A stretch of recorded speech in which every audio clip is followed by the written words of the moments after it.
Welcome friends. Today we are going to learn one important topic.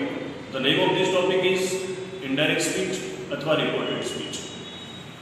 This topic is very useful for the student of 9th, 10th, 11th and 12th. This topic will be asked in any exam for the students of 9th to 12th. After 12th, this topic is also useful for competitive exams and other competitive exams like teachers, policemen and so many. So here we are going to start with direct indirect speech or reported speech. Reported speech 11th 12th માં વપરાતો શબ્દ છે અને direct indirect speech એ 8th 9th અને 10th માં વપરાય છે. First of all આપણે આ ટોપિકને શીખતા પહેલા શું જોવું પડે મતલબ કે શું સમજવું પડે એની જે બેઝિક ઇન્ફોર્મેશન છે એ આપણે સૌથી પહેલા ધ્યાનમાં લેવી પડે. બેઝિક ઇન્ફોર્મેશન મતલબ ડાયરેક્ટ સ્પીચ. તો ડાયરેક્ટ સ્પીચ શું છે? What is direct speech? કોને આપણે ડાયરેક્ટ સ્પીચ કહીએ છીએ? મિત્રો અહીંયા ગુજરાતીમાં મેં એની ડેફિનેશન પણ આપી છે. You can look it. કોઈ વ્યક્તિ દ્વારા બોલાયેલ સીધે સીધો સંવાદ જે અવતરણ ચિહ્નોમાં કે શેડ પછી હોય છે. એટલે કોઈ વ્યક્તિ ડાયરેક્ટલી વાત જ્યારે કરી રહ્યો છે, ડાયરેક્ટલી આપણને કંઈક કહી રહ્યો છે તો એ ડાયરેક્ટ સ્પીચ છે.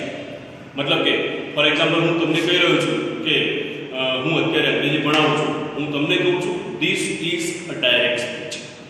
પરંતુ એ ડાયરેક્ટ સ્પીચ ને ઇનડાયરેક્ટ સ્પીચમાં કેવી રીતે લખાય અને ક્યારે લખાય? જ્યારે આપણે ઇનડાયરેક્ટ સ્પીચમાં લખીએ છીએ ત્યારે એ જે મારા બોલાયેલા શબ્દો છે એ થર્ડ પર્સન રજૂ કરે છે, મતલબ કે બીજો વ્યક્તિ રજૂ કરે છે, પણ એ શબ્દો મારા છે પણ એ એની રીતે રજૂ કરે છે. એટલે કેટલાક ચેન્જીસ પણ એમાં આવશે. અહીંયા આગળ બે એક્ઝામ્પલ આપે છે મિત્રો. મેં એક એક્ઝામ્પલ લખ્યું છે Meena said to Reena I know your strength. તો તમે જોઈ શકો છો અહીંયા આગળ મીના કોને કહે છે? રીના. અને એને બોલેલું વાક્ય શું છે? આઈ નો યોર સ્ટ્રેન્થ. મતલબ આ ડાયરેક્ટ સ્પીચ છે. How can we identify this is direct speech? So we can see here double inverted comma and અહીંયા આગળ સ્પીકર છે, આ લિસનર છે. ડબલ ઇન્વર્ટેડ કોમામાં જ્યારે સેન્ટેન્સ આવે ત્યારે તે ડાયરેક્ટ સ્પીચનું સેન્ટેન્સ કહેવાય.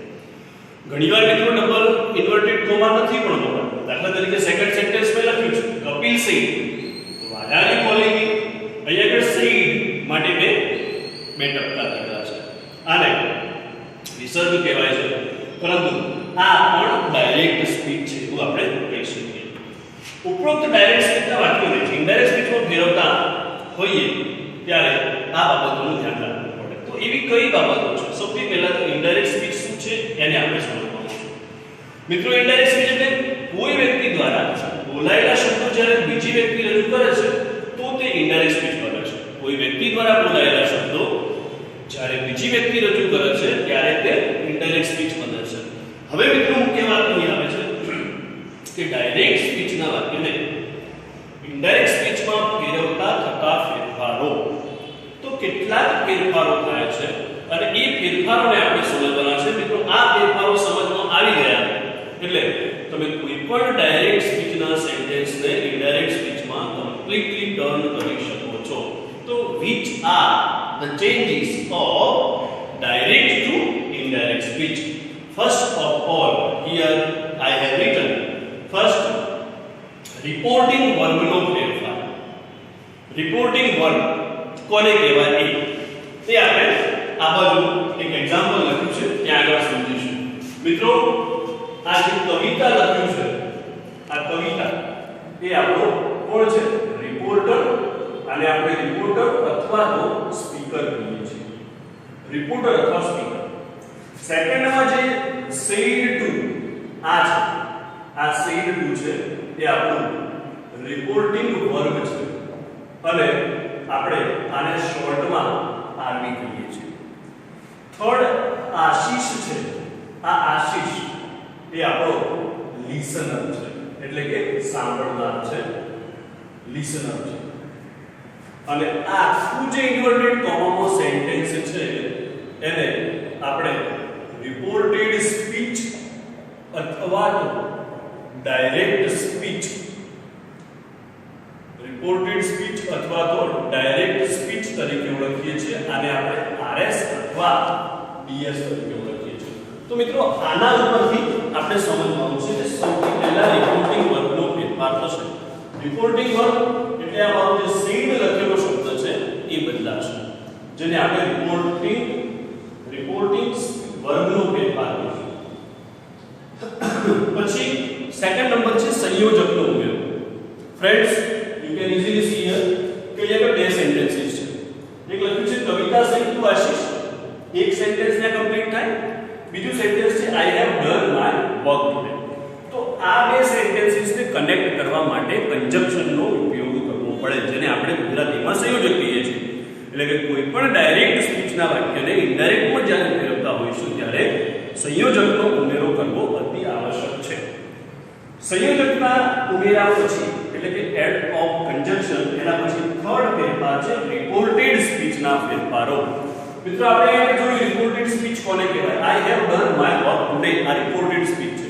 તો એના ફેરફાર, એના ચેન્જીસ મારે કરવા પડે. તો એ રિપોર્ટેડ સ્પીચમાં કયા ચેન્જીસ થવાના છે, કયા ફેરફારો રિપોર્ટેડ સ્પીચમાં થવાના છે, એ આપણે સમજવાના છે.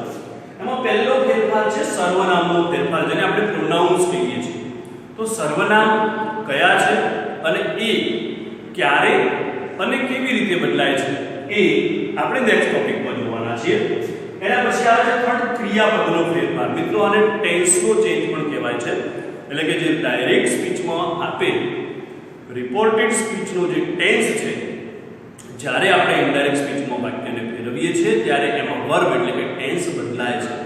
તો એ કેવી રીતે બદલાય છે એ પણ આપણે નેક્સ્ટ લેક્ચરમાં જાણવાના છીએ. અને એના પછી જે ત્રીજો ફેરફાર છે સ્થળ અને સમયદર્શક શબ્દોનો ફેરફાર.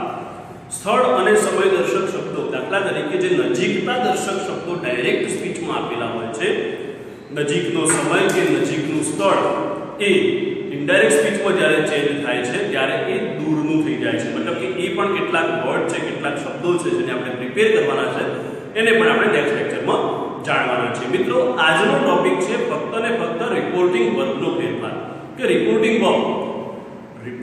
વર્બ ડાયરેક્ટ સ્પીચમાંથી ઇનડાયરેક્ટ સ્પીચમાં સેન્ટેન્સને ફેરવીએ તો કેવી રીતે બદલાય. હાઉ રિપોર્ટિંગ વર્બ છે.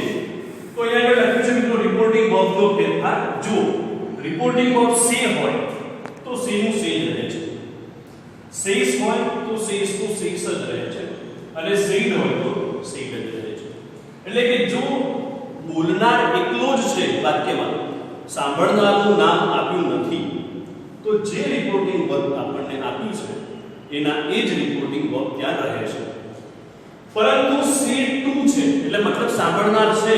ટુ ક્યારે હોય? જ્યારે લિસનર હોય ત્યારે. જો વાક્યમાં લિસનર હોય તો સેડ ટુ નું ટેલ થઈ જાય છે, સેસ ટુ નું ટેલ્સ થઈ જાય છે, અને સેડ ટુ નું ટોલ્ડ થઈ જાય છે.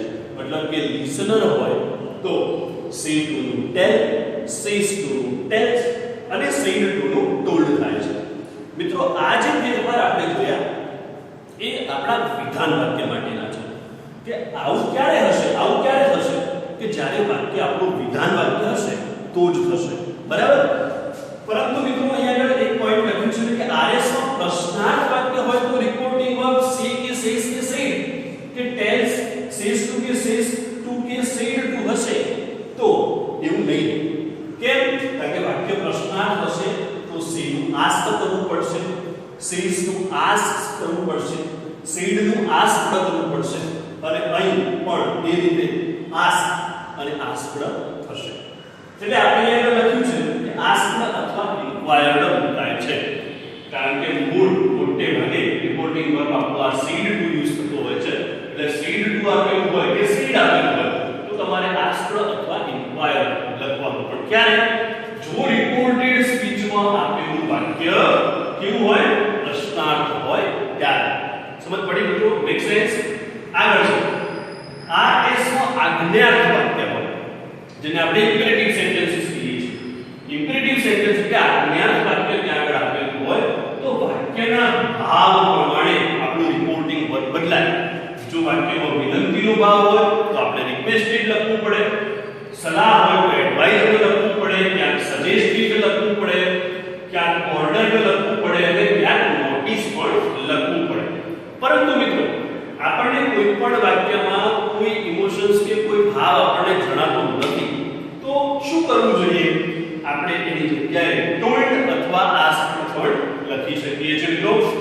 એના પછી રિપોર્ટેડ સ્પીચમાં ઉદ્ગાર વાક્ય હોય. ઉદ્ગાર વાક્ય એટલે એક્સક્લેમેટરી સેન્ટેન્સીસ. તમે જાણો છો મિત્રો કે પાછળ આ ઉદ્ગાર જેને કરેલું હોય તે ઉદ્ગાર વાક્ય કહેવાય. કોઈ પણ એક્સક્લેમેશન હોય તો ઉદ્ગાર વાક્ય હોય તો એ પણ વાક્યના ભાવ મુજબ રિપોર્ટિંગ વર્બ આવે છે. જેમ કે એક્સક્લેમ્ડ વિથ જોય, આનંદનો ભાવ હોય તો એક્સક્લેમ્ડ વિથ જોય. ક્યાંક દુઃખ હોય તો એક્સક્લેમ્ડ વિથ સોરો. નવાઈ હોય તો exclaimed with surprise, wonder, praise, વખાણ હોય તો આવા ભાવ પ્રમાણે આપણે અલગ અલગ એક્સક્લેમ્ડ વિથ સાથે કોઈ પણ ભાવ લખી શકીએ છીએ જે વાક્યમાં આપેલો છે. વાક્ય જો લેટ્સ થી શરૂ થતું હોય તો લેટ્સ થી શરૂ થતા વાક્યમાં સજેસ્ટેડ ટુ અથવા પ્રપોઝડ ટુ એવું રિપોર્ટિંગ વર્બ લખવાનું છે. અને રિપોર્ટેડ સ્પીચમાં શુભેચ્છા હોય જેમ કે good morning, good evening, happy new year, happy birthday તો આપણે વિશ્ડ એવું રિપોર્ટિંગ વર્બ લખવાનું છે. અને રિપોર્ટેડ સ્પીચમાં આશીર્વાદ હોય may God bless you, may you live long આવા સેન્ટેન્સીસ હોય તો આપણે બ્લેસ્ડ લખવાનું છે. તો મિત્રો આ છે રિપોર્ટિંગ વર્બના ફેરફારો. મોટે ભાગે ડાયરેક્ટ સ્પીચમાંથી ઇનડાયરેક્ટ સ્પીચમાં જે ફેરવવાનું પેરેગ્રાફ હોય છે એ મોટે ભાગે પાસ્ટ ટેન્સના રિપોર્ટિંગ વર્બ એમાં આપેલા હોય છે. એટલે પાસ્ટ ટેન્સ પ્રમાણે જે કોઈ રિપોર્ટિંગ વર્બ આપણે ચેન્જ કરીએ છીએ એ પાસ્ટ ટેન્સ પ્રમાણે એટલે કે જ્યારે આવા બે ટપકા હશે તો તમારે એને સેડ સમજવાનું છે તો એ પાસ્ટ ટેન્સનું વાક્ય છે. એટલે કે રિપોર્ટિંગ વર્બ પણ પાસ્ટ ટેન્સનું થશે. તો મિત્રો આ સિવાયના પણ કેટલાક રિપોર્ટિંગ વર્બ છે જે ભાવ પ્રમાણે અલગ અલગ રીતે તમે વાપરી શકો છો. તેની આપણે એક્સરસાઇઝમાં ચર્ચા કરવાના છે વિગતે. પણ આ એક બેસિક ઇન્ફોર્મેશન રિપોર્ટિંગ વર્બ વિશેની છે એને આપણે ધ્યાનમાં રાખવાની છે. તો મિત્રો આજે આપણે જે ટોપિક જોયું કે રિપોર્ટિંગ વર્બનો ફેરફાર જોયો. મિત્રો નેક્સ્ટમાં સંયોજકનો ઉમેરો અને પછી રિપોર્ટેડ સ્પીચના ફેરફારો છે એ આગળના ટોપિકમાં જોઈશું. Thank you very much.